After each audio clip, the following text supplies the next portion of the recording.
Mark chapter 2. A few days later, when Jesus again entered Capernaum, the people heard that he had come home. They gathered in such large numbers that there was no room left, not even outside the door, and he preached the word to them.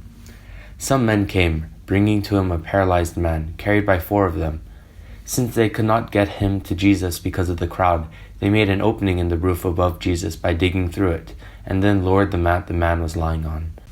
When Jesus saw their faith, he said to the paralyzed man, "Son, your sins are forgiven." Now some teachers of the law were sitting there, thinking to themselves, "Why does this fellow talk like that? He's blaspheming. Who can forgive sins but God alone?"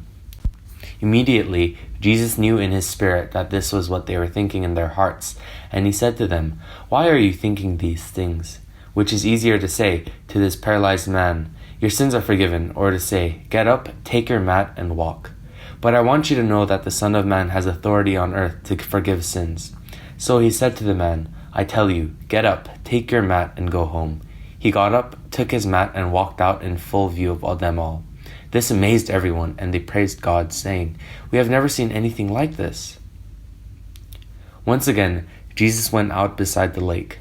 A large crowd came to him, and he began to teach them. As he walked along, he saw Levi, son of Alphaeus, sitting at the tax collector's booth. "Follow me," Jesus told him, and Levi got up and followed him.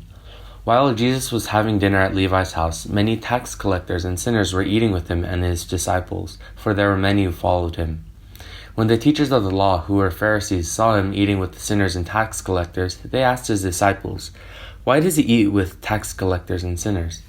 On hearing this, Jesus said to them, "It is not the healthy who need a doctor, but the sick. I have not come to call the righteous, but sinners." Now, John's disciples and the Pharisees were fasting.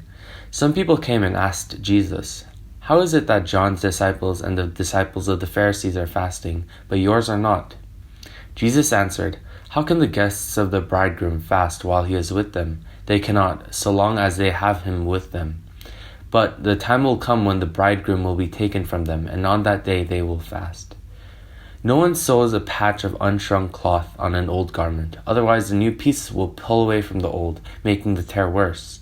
And no one pours new wine into old wineskins, otherwise the wine will burst the skins, and both the wine and the wineskins will be ruined.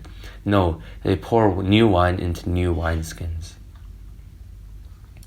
One Sabbath, Jesus was going through the grain fields, and as his disciples walked along, they began to pick some heads of grain. The Pharisees said to him, "Look, why are they doing what is unlawful on the Sabbath?" He answered, "Have you never read what David did when he and his companions were hungry and in need? In the days of Abiathar, the high priest, he entered the house of God and ate the consecrated bread, which is lawful only for priests to eat. And he also gave some to his companions. Then he said to them, 'The Sabbath was made for man, not man for the Sabbath. So the Son of Man is Lord, even of the Sabbath.'"